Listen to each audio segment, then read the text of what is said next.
अब मेरे साथ ऐसा हो रहा था टाइमली आगे आगे बढ़ के, अब लोग कहते कि तुम लेस्बियन भी रह सकते थे, तुमने आगे ट्रांजिशन क्यों किया। मेरे को खुद के बॉडी पार्ट्स फील नहीं होते थे, जब मैं अपने चेस्ट एरिया पे हाथ लगाऊं मेरे को फील नहीं होता। अब एक फीमेल उसको खुश होती थी, और उस टाइम पे मेरे को होता था कि मैं कवर्ड रखूं उस चीज़ को, कि मेरे को नहीं है कि मैं दिखाऊं मेरी चेस्ट भी है। क्लोज आने में हिचकते थे आप कि भाई अगर आप किसी लड़के क्लोज आ रहे हो उस टाइम पे आपको होता था भाई क्यों कर रहा हूँ ऐसा? हाँ, कि अंदर से ऐसे फील नहीं आती थी कि यार कनेक्शन नहीं है, इनके साथ बॉन्ड बन नहीं पा रहा। काफ़ी लोगों ने मेरे कमेंट में भी पूछा उस चीज़ों के बारे में कि नाइट फॉल होता है या पीरियड्स आते हैं, तो फिर अब पीरियड्स मेरे बंद हो चुके हैं, नाइट फॉल मुझे आ ही नहीं सकता क्योंकि रिप्रोडक्शन सिस्टम चेंज नहीं हो। तो मेटियोप्लास्टी में क्या होगा कि इतने साइज़ का हो जाएगा, नेचुरली उसमें जो सेंसेशन थी वही रहेंगी और बाकी चीज़ें बंद हो जाएंगी। पेनिस का साइज है वो इतना सा सा रहेगा। और वो बनाएंगे कैसे? आपकी स्किन से बनाएंगे? उसी स्किन को बंद करके उसकी लेंथनिंग करेंगे। अच्छा, बस वो होता था जब वॉशरूम जाना था तब पता लग जाता था। उस टाइम पे जब सर्जरी नहीं हुई थी तो मैंने फीमेल में जाना था, तब लड़कियां वीडियो बनाने लग जाती थी, वो देखो लड़का घुस गया। हाँ तो भाई स्वागत है अपनी जनता का नया पॉडकास्ट में। New podcast, new guest, very interesting guest. और इनके बारे में थोड़ा सा बता दूं, ये LGBTQ कम्युनिटी से बिलोंग करते हैं। हमने जो पहले पॉडकास्ट करे हैं इन कम्युनिटी के मेंबर्स के साथ, वो ट्रांस थे, बट वो मेल टू फीमेल ट्रांसफॉर्मेशन हुई थी। आज जो हमारे गेस्ट हैं फीमेल से मेल में ट्रांसफॉर्म हुए हैं, और इनके साथ आज हम पहली बार इसलिए बैठे हैं क्योंकि हम पहले कभी नहीं बैठे हैं ऐसे एक पर्सनालिटी के साथ।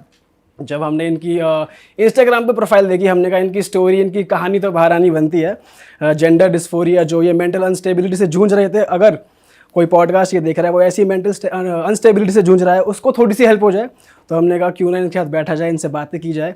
इनकी स्टोरी, इनकी कहानी आज हम जानेंगे। इनका नाम है TJ। तो भाई स्वागत है आपका हमारे शो में, हाथ मिलाइए। स्वागत है जी, स्वागत है जी, वेलकम है जी। तो शुरू करते हैं शुरुआत से, आपके बचपन से, आपकी जर्नी से। तो कब आपको ये रियलाइज़ होने लगा कि मैं एक फ़ीमेल बॉडी में कंफर्टेबल नहीं हूँ, मुझे मेल ट्रांसफॉर्मेशन चाहिए? क्योंकि ये बहुत ही रिस्की होता है, अपने सारे ऑर्गन्स को चेंज करना, एक हार्मोन्स को चेंज करना जो आप नेचुरली नहीं हो, उसमें ट्रांसफॉर्म करना खुद को। तो कब ये रियलाइजेशन होने लगी? रियलाइजेशन मतलब स्कूल टाइम से था मेरे को, कि बचपन में ही बाहर खेलना, लड़कों के साथ खेलना और अकेले खेलना। बाकी लड़कियां तो मतलब चली जाती थी, ब्रेक हो गई तो क्लास में मैंने जाना, लंच ब्रेक में भी लड़कों के साथ खेलना, पूरे ग्राउंड में फुटबॉल खेलना, क्रिकेट खेल लेना। तो तब से वो मेरे को बोलते भी थे कि यार मर्द मर्द की तरह क्यों तूने रहना है। तो मेरे को लगता था कि यार अच्छा है, मेरे को ऐसी कंफर्टेबल लगता है। उसके बाद जाकर धीरे धीरे और पता लग गया कि 10th 11th में हमें आ गया सूट पहनना है। मेरा स्कूल था दिल्ली पब्लिक स्कूल जम्मू में, तो वहाँ पे सारे ऐसे होते थे कि सूट पहनना है, और वो तो बन-ठन के आएंगी सारी लड़कियाँ। तो मेरे को था कि यार मेरे लिए तो ऐसे सज़ा सी होगी ये सूट पहनना, क्यों पहनना है मुझको। तो वो कहते यूनिफॉर्म चेंज नहीं कर सकते तुम, ये तो ये यहाँ तो स्कूल चेंज कर लो। तो फिर मैंने कहा ठीक है चलेगा, 2 साल ही तो निकालने हैं 11th 12th के, जिसमें सूट में पहनना है। फिर मैंने सूट पहनना। अब मेरे को चलना आता नहीं था लड़कियों की तरह जैसे वो चलती हैं, तो मैंने लड़कों की तरह चलना, टांगे खोल के थोड़ा। तो जो टीचर्स होते थे मेरे को बोलते थे कि ये कैसे चलना है तूने टांगे खोल के, लड़कियों पे सूट नहीं करता है। मैंने कहा यार मेरे से नहीं चला जाता, मैं वैसे चलूँ तो मेरी टांगे अटक जाती हैं कि कैसे आगे बढ़ना है। तो फिर कहती अच्छा ठीक है। फिर मतलब 2 साल काटे वो मैंने। उसके बाद घर वाले कहते कॉलेज में एडमिशन ले लो। अब कॉलेज का टाइम आया, उसमें भी एक कॉलेज जो पास में था वो कह रहे थे वहीं पे ले लो एडमिशन, नॉर्मली जो लेती हैं, तो उसमें आपको सूट ही पहनना पड़ेगा। मैंने कहा पहन लिया सूट मैंने, अब नहीं हो सकता। तो कहते फिर कहाँ पढ़ोगे, क्या करोगे। तो मैंने कहा मेरे को ड्रॉप करना है क्योंकि मेडिकल बैकग्राउंड है मेरा, तो मैं वो एम्स और इसकी तैयारी कर लूँ, नीट की।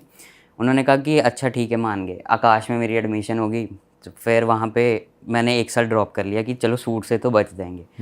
फिर सीट वगैरह जो निकली वो डेंटल और ये सब थी, तो मेरे को इंटरेस्ट नहीं था उनमें। वैसे मैंने सोचा था अगर डॉक्टर बनूँ तो गायनिक का ही करना है मेरे को। फिर मैंने कहा नहीं, ड्रॉप कर दो ये प्लान। अब सीट नहीं निकली तो मैं बायोटेक्नोलॉजी करूँ। फिर चंडीगढ़ मेरे को जाना था कि वहाँ जाके पढूँ, क्योंकि जम्मू एरिया में इतनी इस चीज़ की डेवलपमेंट हुई नहीं थी। फिर वहाँ एडमिशन लिया मैंने। घर वाले कहते कि वहाँ इतनी दूर कैसे जाना है, तुम यहीं पे पढ़ लो। अब हमारे घर में सारे लड़के पैदा हुए थे, पहली लड़की पैदा हुई थी या। तो काफ़ी लोग मेरे को बोलते हैं कि शायद इसके माँ बाप का मतलब एक ही औलाद है, इसीलिए इसने ट्रांसफॉर्मेशन कराया मर्द बनने के लिए। तो ऐसा नहीं है, मेरा 3 साल छोटा भाई है, तो वो भी मतलब अच्छा खासा है, तो वो घर वाले खुश हैं उससे भी। तो घर वाले बोलते थे सूट वगैरह पहनना शुरू कर लो, अब अच्छा नहीं लगता, रिलेटिव्स भी बोलते हैं। तो मैंने कहा नहीं मेरे से नहीं होगा, मेरे को कंफर्टेबल नहीं, मेरे को सूट भी चुभता है यहाँ से, ये ऐसे रखना है। कहते मेकअप कर लो थोड़ा।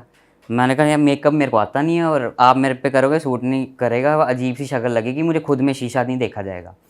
तो कहते हैं अच्छा ठीक है। वो भी थोड़ा नॉर्मली होते हैं कि शायद इसको आगे पीछे एक्सप्लोर करके ना पता लग जाएगा चीज़ों के बारे में कि लड़कियां रहती कैसे।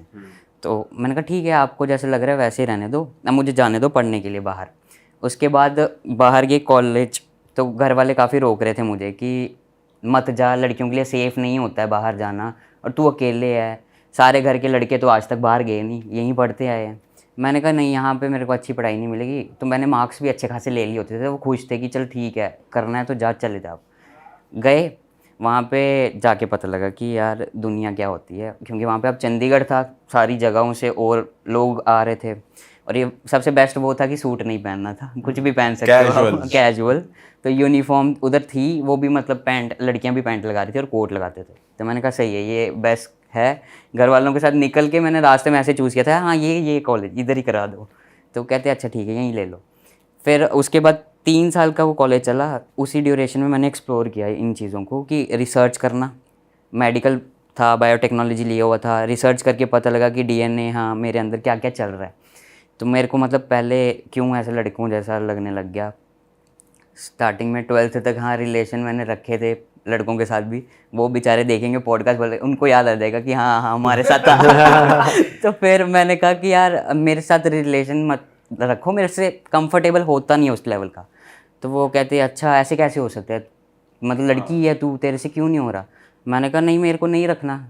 तो कहते अच्छा ठीक है, मान जाते थे, 1-2 महीने का रिलेशन होता था। क्लोज आने में हिचकते थे आप कि भाई अगर आप किसी लड़के क्लोज आ रहे हो उस टाइम पे आपको होता था भाई क्यों कर रहा हूँ ऐसा? हाँ कि अंदर से ऐसे फील नहीं आती थी कि यार कनेक्शन नहीं है, इनके साथ बॉन्ड बन नहीं पा वो रहा। अराउज नहीं होते थे आप अंदर से, मतलब वो फीलिंग्स नहीं डेवलप होती थी कि यार मैं इसके साथ फिजिकल रिलेशनशिप बनाऊं या कुछ ऐसा। हाँ जैसे आप मान सकते हो कि बटरफ्लाई वाली फील आती है ना किसी हाँ, और नए रिलेशनशिप में तो और आती है। को, हाँ, वही वैसा हो नहीं रहा। और फिर मेरे को होता था रखना क्यों है, फिर नाम का टैग क्यों लगाना। हाँ, अच्छा। तो फिर 12th के बाद ही मतलब जब कॉलेज लाइफ स्टार्ट हुई थी तब पता लगा मेरे को कि यार लड़कियां कनेक्ट करके ना मेरे को ज़्यादा कंफर्टेबल लग रहा है। हाँ, अच्छा। लड़कियों से कनेक्शन किया तो ऐसे पेट में ऐसा उड़ने लगी तितली। मैंने कहा यार ये क्या हो गया, ये तो नहीं होना चाहिए, गलत हो गया। तो फिर लड़कियों से खिंच रहा हूँ भाई, ये क्या चल रहा है। ये तो गलत है, मतलब अभी तो ऐसा कुछ हमें बताया भी नहीं गया है कि उन टाइम पे, ये काफ़ी 10 साल पुरानी बातें हैं, सोशल मीडिया पे भी कुछ नहीं था कि किसी ने बोला होगा। ये अवेयरनेस है अभी जैसे बढ़ रही है, अच्छी बात है, आगे वालों को पता लग जाएगा कि ये चीज़ नॉर्मल है। तो तब हमें ऐसे खुद में भी डर लगता था यार ये किसी को पता लगेगा कि लड़की की तरफ तितलियाँ उड़ रही हैं, किसको बोलूँ। तो फिर बोल दिया, मैंने कहा चलो ठीक है बोल के देख लेते हैं। और आगे पीछे ऐसा भी नहीं है कि कहीं उनको ना इन्फ्लुएंस हो जाते हैं ना किसी से कि ये ऐसा है तो मैं भी ऐसे बन जाऊँ। मेरे आगे पीछे कोई भी ऐसा नहीं था कि जो जिसने ट्रांसफॉर्मेशन ली हो। तो फिर मेरे को था कि यार मेरे को अगर मैं अलग हूँ तो ठीक है, वैसे ही एक्सेप्ट करूँ मैं खुद को, ठीक है। बाकी कनेक्शन हुआ, फिर रिलेशनशिप बना, उसके बाद अभी तक वैसे ही चल रहा है। रिलेशनशिप कब बना था आपका, कब आए थे रिलेशनशिप में? मैं 2019 नहीं, उससे भी पहले 16-17 से स्टार्ट हो चुका था कॉलेज लाइफ से हम। तो आपके जो पार्टनर थे वो उन्होंने आपको फीमेल बॉडी में ही एक्सेप्ट कर लिया था? पूरा वैसे ही तो एक्सेप्ट। उस टाइम पे कैसे आइडेंटिफाई करते थे अपने आप को, आप और आपके पार्टनर? वो अपने में स्ट्रेट ही थी और मेरे को खुद में स्ट्रेट फील आती थी एज अ लड़का सोच के कि मेरा माइंडसेट एकदम ऐसे हो गया था कि खुद में लड़का है और लड़का मान लिया तभी मेरे को लड़की पसंद आ रही है। अच्छा, तो आपके पार्टनर ने भी आपको एज अ बॉय एक्सेप्ट कर लिया था जबकि आप उस टाइम फीमेल बॉडी में ही थे? क्योंकि वैसा क्या होता है, आपने काफ़ी अपने टाइम पे भी देखा होगा, टॉम बॉय लड़कियां होती हैं, करेक्ट, ठीक है, कि लड़कों की तरह रहती है। उस टाइम पे मेरी लाइफ भी वैसी थी। बट वो टॉम बॉयज में ये होता है ना भाई, वो अट्रैक्ट तो बॉयज ही होती है, बेशक उनका रहन सहन और चाल चलन होता है बॉयज की तरह थोड़ा सा टॉम बॉयज, बट वो अट्रैक्ट तो बॉयज से ही होती है और वो रहती कंप्लीटली स्ट्रेट है। वो तो टॉम हाँ बॉयज वो कुछ होती हैं और कुछ का ज़्यादा जो एक्सट्रीम लेवल चला जाता है और वो बिल्कुल ही फील नहीं कर पाते, वो अट्रैक्ट ज़रूर हो जाते हैं। काफ़ी टॉम बॉय होंगी जिनका मतलब फीमेल से हुआ है कनेक्शन, तो वो फिर एज लेस्बियन खुद को वो काउंट कर लेते हैं कि हम वो ही हैं और कंफर्टेबल हैं। अब मेरे साथ ऐसा हो रहा था, टाइमली आगे आगे बढ़ के अब लोग कहते हैं कि तुम लेस्बियन भी रह सकते थे, तुमने आगे ट्रांजिशन क्यों किया? उसका आंसर ये है कि मेरे को खुद के बॉडी पार्ट्स फील नहीं होते थे। जब मैं अपने चेस्ट एरिया पे हाथ लगाऊं मेरे को फील नहीं होता। अब एक फीमेल उसको खुश होती थी और उस टाइम पे मेरे को होता था कि मैं कवर्ड रखूं उस चीज़ को, कि मेरे को नहीं है कि मैं दिखाऊं मेरी चेस्ट भी है। ये काफ़ी लोग जूझते भी हैं इन चीज़ों से कि यार ये चीज़ हट जानी चाहिए, कंफर्टेबल नहीं है हम इन चीज़ों में। मैंने कहा यार चलते रहने दो, ऐसे रहना, खुले खुले कपड़े लगाने पड़ते थे। होता ही था कि यार नहीं होनी चाहिए थी, काफ़ी सालों तक ये चलता रहा।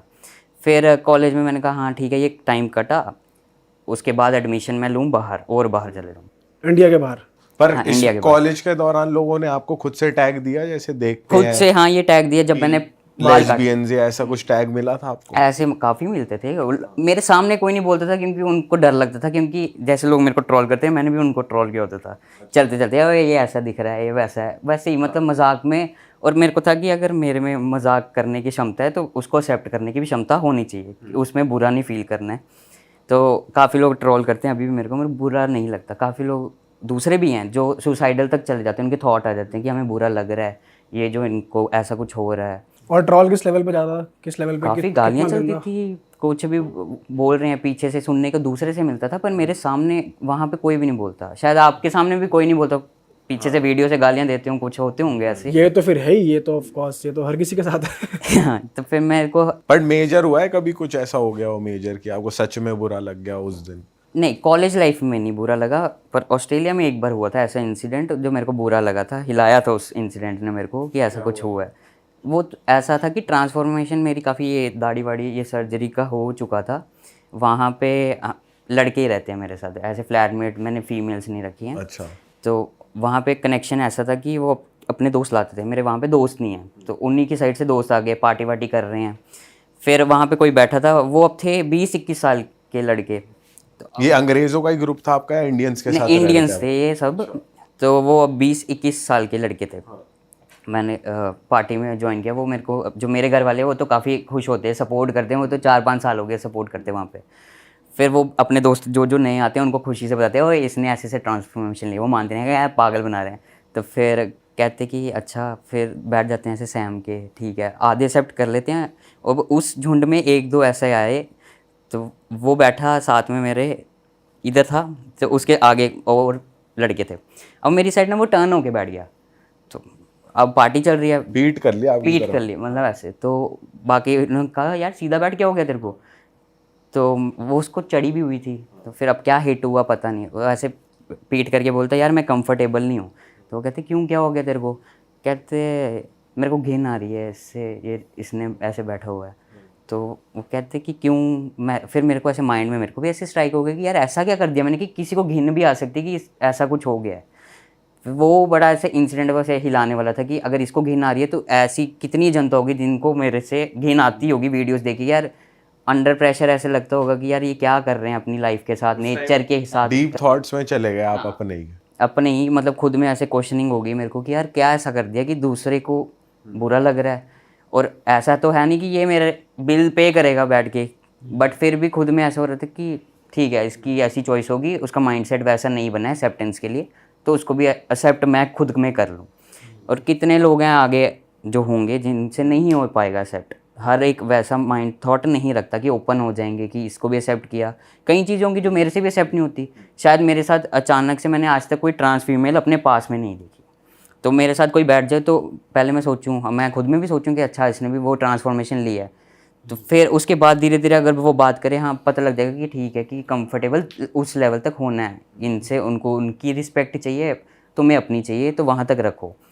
फिर उसके माइंड सोचा मैंने कि ऐसा चला होगा शायद इसलिए घिन आने लग गई है। फिर वो थॉट बड़ा हिला गया। फिर उसके बाद मैंने कहा चलो जाने दो। अब मैंने इतनी जनता के आगे आके देखा रील्स में, मैंने ये नहीं सोचा था कि मुझे कभी गालियाँ पड़ सकती हैं। जब मैंने पिछले साल ही अकाउंट स्टार्ट किया, अपना नाम ऐसे डाल दिया कि ये मेरा नाम है, ये मेरी रील स्टार्ट हुई, और रीच बढ़ के आगे जब ट्रॉल शुरू हुआ काफ़ी ज़्यादा कमेंट आ गए गालियों भरे। मैं सोचूं यार ऐसा कैसे हो सकता है कि मेरे को गालियाँ पड़ रही हैं, ऐसा काम क्या किया है? मैं शक्ल भी ठीक है मेरी, ऐसे तो पढ़ने नहीं चाहिए कि शक्ल से ट्रोल कर दिया। तो फिर ट्रांसफॉर्मेशन को लेकर बोलने स्टार्ट हो गए कि हाँ मतलब वही अजीब से सलवार में तलवार हो गई, ये तो सबको वो थॉट है ही है। आपने काउंटर भी करा हुआ इसका? काउंटर मैंने किसी को भी नहीं किए होते, कमेंट में मैंने हंसी मजाक में लिए होते हैं। और यही होता है ना, लड़के मजाक करते हैं तो उसमें सहन तो करना होता है, लड़कियां चिढ़ जाती हैं ये तो इनको लगता ही है। करेक्ट बात। आप उल्टा बोल देते हो कुछ, जैसे कमेंट में लिख दिया? कमेंट में किसी को बोल दिया होगा हाँ तेरे साथ भी होए, जैसे आधे तो लोग बोलते हैं तू सुसाइड कर ले, मैं तू भी कर ले, साथ में चलते हैं मतलब ऐसे मजाक में कि जितना मजाक मैं कर पाऊँ वैसे लेकर आगे बढ़ो। उनसे चिढ़ के गालियां देना खुद की गिराने वाली बात है। एक को गिराया तो 10 और नीचे शुरू हो जाएंगे कमेंट पे कमेंट, हाँ तू ये अच्छा बोल दिया, काफियों को तो बोलेंगे हाँ है तो औरत ही ना, अच्छा ही बोलेगी। वो तो समझ रहे हो, इससे लड़ा नहीं जाएगा। इसलिए मैं कुछ भी बोल दूं, कुछ मुद्दा जनता तो से है। तुम लड़ नहीं सकते, वो तो भाई बैठी है, उनको तो जो वेल्यू लोग हैं वो लोग कमेंट करेंगे, वो करेंगे बहसबाजी। तो हाँ, तो वो मुद्दा तो उनको कुछ भी चाहिए कि ये अपनी तरफ से बस उठे तो हम आएंगे 10 बंदे। उसको नीचे दिखाएं बैठ के कमेंट में। हाँ, तो भाई अभी तक जो आपकी जर्नी चल रही थी, अभी तक आपको शूट से प्रॉब्लम थी, कॉलेज में आपका रिलेशन बना, तो आपके माइंड में ये कब आया अब मैं यार ट्रांसफॉर्मेशन शुरू करता हूँ कि मैं अब बॉडी चेंज कर लूँगा? और जो साइकाइट्रिस्ट से आपकी मीटिंग हुई उसके बारे में थोड़ा बताओ। ये हुआ था 2020 के आसपास ही, कोविड का जो टाइम चल रहा था, बॉर्डर्स हो गए बंद, मैंने ऑस्ट्रेलिया में फंस लिया था और इंडिया आ नहीं सकते थे। अच्छा, तब आप ऑस्ट्रेलिया जा चुके थे एज अ फीमेल, आप जा चुके As a थे female, और आपके पार्टनर से क्या अंडरस्टैंडिंग थी आपकी? उन्हें पता था कि आप ऐसा करने वाले हो या क्या? हाँ, उनको मैंने बताया हुआ था कि मैंने ऐसे ही रहना है और आगे आगे ट्रांसफॉर्मेशन करनी है। इवन रोका था कि यार इतना सब करना ही क्यों है, जब मैंने एक्सेप्ट कर लिया किसके लिए करना है। मैंने कहा किसी और के लिए तो नहीं करना है, खुद के लिए ही करना है। काफ़ी लोग बोलते हैं किसी लड़की के लिए कर लिया होगा उसने, या किसी लड़के के लिए उसने चेंज हो लिया। तो मैंने कहा ऐसा कुछ भी नहीं है, मेरे को खुद में खुशी मिलेगी इस चीज़ को, और मैंने अपने आप को देखा हुआ वैसे बनना है, तो वैसे बन के ही मैंने सांस लेनी है। पार्टनर और फैमिली से डिस्कस किया था आपने? हाँ, वैसे धीरे धीरे ही डिस्कस किया। ऐसे तो है नहीं है कि सब ओपन माइंडेड है। उनको बोला ये हो गया, वो कहते हैं ये कौन सी बीमारी है, तो कोई नहीं ठीक हो जाओगे, 30 साल के हो जाओगे ठीक हो जाओगे। मैंने कहा नहीं, अब तो मेरी 28 उम्र हो रही है, अब भी नहीं हो रहा, तो अब तो मैं सर्जरी तक जाऊँ। तो फिर इसी साल मतलब स्टार्टिंग में ही मैंने सर्जरी प्रोसीड स्टार्ट कर दिया था। तो मैंने कहा इतना टाइम ले लिया मैंने, अब आप देखो आज से 5-6 साल और आगे मेरे को डिले करवाओगे, तब तो सर्जरी की रिकवरी भी नहीं होएगी। 40 में तो ऐसे ही बुढ़ापा आ जाएगा, स्किन लटक जाएगी, क्या कुछ भी नहीं होने वाला। अभी मेरे को करने तो इतने साल आपके लिए मैंने 25-26 साल काटे हैं कि आप खुश रहो, अब मेरे लिए 10 साल खुश रह लो। तो फिर वो भी कहते चलो ठीक है, धीरे धीरे माने। 1-2 साल लगे, कोविड का टाइम था, वहाँ से मैंने बोला कि अब मैंने ट्रांजिशन स्टार्ट करना है। तो वो थे इंजेक्शंस वगैरह जो स्टार्ट होने थे सबसे बट पहले। उससे पहले आपको एक साइकाइट्रिस्ट, उससे पहले मेरे को खुद भी नहीं पता था। वहाँ पे होता है एक जीपी, अब वो न्यू है सब कुछ ना। जीपी क्या होता है? General practitioner. ओके। ठीक है, तो जीपी वहाँ का आपको करना पड़ेगा, उसके बाद ही आप किसी स्पेशलिस्ट के पास जा सकते हो। यहाँ पे तो गए सीधा स्पेशलिस्ट के पास सामान ले लिया। हाँ, स्पेशलिस्ट भी नहीं है यहाँ पे, तो सीधा चले जाओ दवाई ले लो। अगर मैं बोल दूँ हार्मोन ये वाला लेना स्टार्ट कर दो, पूछते भी नहीं है कि क्यों लेना है? कुछ नहीं पूछेंगे, वो दे देंगे काउंटर पे यहाँ पे। पर वहाँ पे अगर एक डोज ऐसी है, उससे एक्स्ट्रा कुछ दिन, 1 दिन पहले भी नहीं ले सकते, इतना वो स्ट्रिक्ट चलता है। अब जीपी से पूछा, जीपी मेरा ना पाकिस्तान से थे वहाँ पे, तो वो ऐसे डर गए। अब थोड़े ना मुस्लिम में होता है कि ये ट्रांजिशन को ना थोड़ा हराम टाइप मान लेते हैं कि पता नहीं मुझे। अब वो कहते कि ये क्या चीज़ होती है, क्यों करना है आपको ऐसे। मैंने कहा मेरे को ऐसा फील होता है। तो अब वो मना भी नहीं कर सकते वहाँ पे, क्योंकि ऑस्ट्रेलिया में डॉक्टर्स मना नहीं कर सकते किसी चीज़ को। तो कहते अभी भी आप ना वेट कर लो, आराम से सोचो इस बारे में। मैंने अब तब मेरी एज थी मान लो 23-24 के आसपास। मैंने कहा यार नहीं, आप मेरा ना स्टार्ट करा दो। उन डॉक्टर ने 3-4 महीने मेरे को और डिले का टाइम दिया कि थोड़ा सोच लो फिर कर लेना प्रोसीड। फिर मैंने कहा डॉक्टर नहीं, आप दे दो मेरे को लेटर स्पेशलिस्ट का, मैं बात कर लूँ। अब डॉक्टर ने मेरे को स्पेशलिस्ट दिए एंडोक्रिनोलॉजिस्ट, वो हार्मोन के थे कि ठीक है इसको हार्मोन ही शुरू करने होंगे, वहाँ जाएंगे। अब जब वहाँ गए, उन डॉक्टर ने कहा जब तक हमारे पास साइकाइट्रिस्ट का नहीं आता अप्रूवल, हम आपको हार्मोन नहीं दे सकते। और वो इंडिया में भी है। ये चीज़ यहाँ पर भी लागू होती है कि तुम्हें लेना पड़ेगा साइकाट्रिस्ट से परमिशन। साइकाइट्रिस्ट ही सबसे बड़ा वो है कि मेंटल हेल्थ को वो जज करेगा कि तुम्हारा स्टेट ऑफ माइंड कैसा चल रहा है। उसके बाद वो बोलेगा एंडोक्रिनोलॉजिस्ट के साथ कि तुम अब प्रोसीड कर लो। अब वो लेटर होता था, उसमें सेशन भी होते थे। काफ़ी लोगों ने पूछा कि मतलब क्या पूछते हैं, क्वेश्चनिंग होती है कि हाँ क्यों हो रहा है तुम्हारे साथ। थोड़ी देर के लिए सेशन लेके बातचीत करेंगे, फिर और क्वेश्चनिंग करेंगे डॉक्टर। फिर कुछ इन्होंने मेरे को टेस्ट के लिए क्विज वगैरह भी दी थी कि ये सॉल्व करके दिखाओ। भाई थोड़े क्वेश्चंस आप बता सकते हो जिससे आपको भी रियलाइज़ हुआ हो कि हाँ यार, डॉक्टर भी कंफर्म करता है कि हाँ यही है? क्वेश्चंस काफ़ी वो थे। पहले तो वो कपड़ों की रिगार्डिंग उन्होंने डिस्कस किया कि क्यों पहनने हैं तुमको, क्या हो रहा है तुम्हारे साथ। तो फिर उसके बाद कुछ क्विज ऐसे नॉर्मल जीके वाली होती थी कि उनको था कि ये सॉल्व कर पाते हैं, समझ पा रहे हैं ये चीज़ क्या लिखी हुई है। मतलब ये बिल्कुल सेन है कि नहीं, ओके है कि नहीं, मतलब जनरल क्वेश्चन। जनरल, एकदम जनरल कि यहाँ ये चल रहा है, ये स्टेट कहाँ पे है, ऐसा मतलब वैसा मान लो। ऐसा कुछ भी टेस्ट हो सकता है कि नॉर्मल, करंट अफेयर्स पूछ लिए जनरली। मतलब ज़्यादा पढ़ाई पे भी नहीं चले जाएंगे, बिल्कुल बेसिक से क्वेश्चन होंगे कि हाँ अगर ये वर्ड बनता है ऐसे क्यों बन रहा है, ABCD में ये बता दो, इसके बाद क्या आता है, बड़े जनरल। मतलब को देखना होता है, नॉर्मल है बंदा बिल्कुल भी, मतलब ऐसा कुछ नहीं है। किसी कोई और प्रॉब्लम मिक्स नहीं हो रही बेसिकली। ओके। तो वो टेस्ट होने के बाद आगे लेटर इशू करते हैं डॉक्टर। वो साइकोलॉजिस्ट के साथ टेस्ट हुआ, उसके बाद साइकाइट्रिस्ट लेटर दे गया, फिर दिया एंडोक्रिनोलॉजिस्ट को वो लेटर, उन्होंने स्टार्ट कर दिया हार्मोन। अब मेरे स्टार्ट मतलब यहाँ पे तो इंजेक्शन स्टार्ट हो जाते हैं डायरेक्टली, मेरे डॉक्टर ने वहाँ पे बोल दिया, कहते कि मैं स्लो करवाऊँगा। मैंने कहा वो क्यों? कहते क्या होता है, हमने काफ़ी वो लोग देखे जिन्होंने टेस्टोस्टेरोन के इंजेक्शन लिए, एग्रेशन में ज़्यादा जल्दी आ गए, तो और पिंपल्स काफ़ी ज़्यादा होने लग जाते हैं टेस्टोस्टेरोन में, तो मैं नहीं चाहता कि आपके साथ वो है स्लो जाएंगे। मैंने कहा डॉक्टर ये आप लेट करवा दोगे मेरे को, मेरी ट्रांसफॉर्मेशन लेट होएगी। तो वो कहते हैं ऐसा कुछ नहीं होगा, धीरे धीरे पे ट्रस्ट रखो, आपको वहाँ तक पहुँचा दूँ। तो अब उन्होंने कहा मेरे को जेल यूज़ करनी है, इंजेक्शन की जगह जेल होता है, जैसे सैनिटाइज़र का पंप होता है ना, वैसे वहाँ पे वो पंप था। पंप मुझे आर्म पे लगाना था, यहाँ पे लगा सकते हो और पेट में लगा सकते हो। तो वो कहता था पहले एक पंप मारना है आपने 3 महीने तक, एक पंप यूज़ किया, मतलब धोया नहाया वहाँ पे लगा दिया, धीरे धीरे उसी से। तो वो हार्मोन टेस्टोस्टेरोन का ही हाँ, पंप है, वो तो वो पंप स्किन से आपकी बॉडी में जा रहा स्किन है। से जा रहा था। ओके। तो यहाँ भी होंगे, पर काफ़ी डॉक्टर नहीं रेकमेंड करते, वो मुझे नहीं पता क्यों, पर काफ़ी मेरे को लगता है कि उस चीज़ से ना मेरा एग्रेशन तो कभी आया ही नहीं उस स्टेज पे। तो वहाँ पे वो अब नॉर्मली स्टार्ट हुआ। मैंने कहा अब 3 महीने हो गए, फिर डॉक्टर से मिलना होता था, फिर डॉक्टर कहते थे अब आप 2 पंप लो, फिर 3 महीने 2 पंप लिए। क्या क्या नोटिस हो रहे थे आपको चेंज अपनी बॉडी में? तो अब 3 महीने में मान लो पीरियड्स बंद हो गए, उसके बाद कभी आए ही नहीं।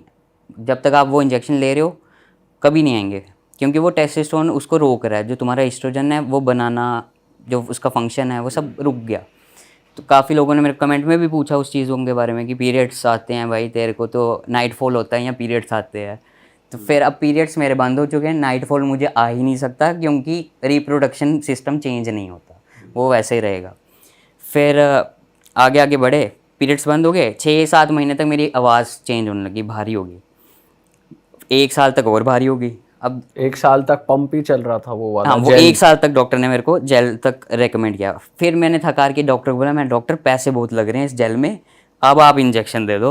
और मुझे पता था इंजेक्शन वहाँ का ऐसा है कि 3 महीने में 1 लगाना है, ख़त्म। वो रोज़ उठ के लगाना है, मतलब चल रहा है, डेली है वो मेरे लिए हेडेक कि ये करना ही करना है। अच्छा, इन सब के पैसों के लिए घर से हेल्प मिल रही थी आपको? बढ़िया। नहीं, फाइनेंशियली मैंने खुद ही वहाँ पे ये पार्ट टाइम जॉब करके किया हुआ बट घर वालों को मालूम था कि तुम ये ट्रीटमेंट तो खुद से स्टार्ट करवा कर रहे रहे हो? हो। हाँ, तो उनसे मैंने कभी भी हेल्प नहीं ली, बस पढ़ाई का वो भी लोन लिया था मैंने, तो वहाँ पे जाने के लिए 40 लाख का लोन था मेरे सिर पे। अब मेरे को था कि 2 चीज़ें हैं ऑप्शन, या तो सीधा लोन पे टारगेट रखो या ट्रांजिशन पे।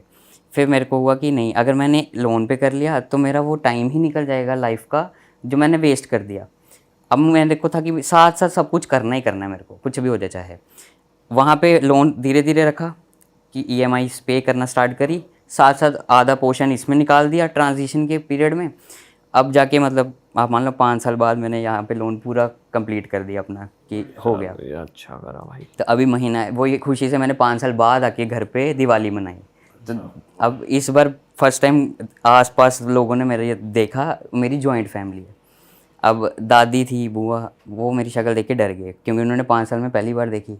अभी तुम्हारे इस टाइम आवाज़ चेंज हो चुकी है, फेशियल कुछ, हेयर आ हाँ। चुके हैं, कम्प्लीटली एकदम ट्रांसफॉर्मेशन उनके लिए कि यार ये क्या हुआ।